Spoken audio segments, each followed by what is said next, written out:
Welcome and thank you again for your interest in Facilities Connect Pro, our school district use facilities system. This is the first video in a series on the administrator's role and drilling down to see what the system actually does. This is the login screen.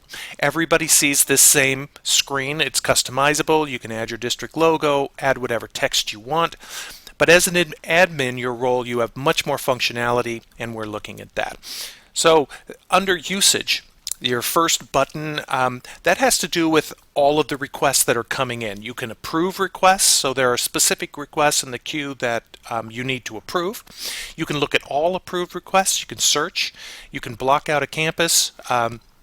If there is STAR testing going on or back to school night, you don't want anybody else applying for use during that time, you can handle that here.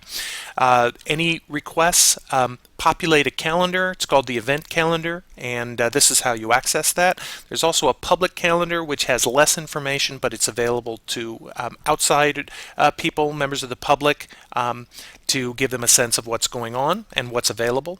You can look at your own requests that you have submitted. You can submit a new request from this button. You can make a request with no charges.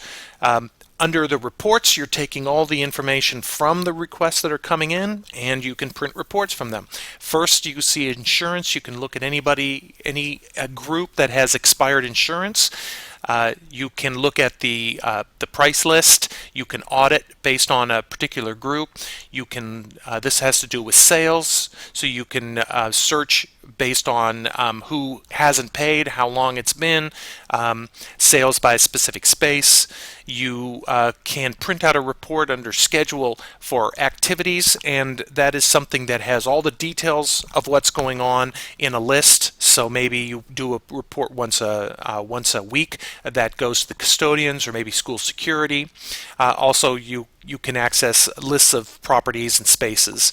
Under Manage, this is where you manage your own personal information. You can manage all groups or all users, approving them, changing passwords, that sort of thing.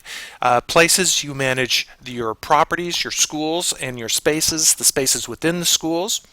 Pricing, goes without saying, application fees, hourly services, space pricing. Request form and logic, and website is basically how you customize the system for your own, to suit your own district's needs.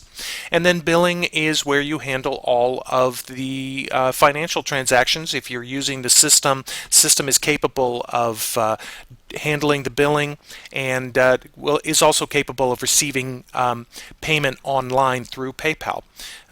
Thank you. We'll be digging in further on each one of these as we continue.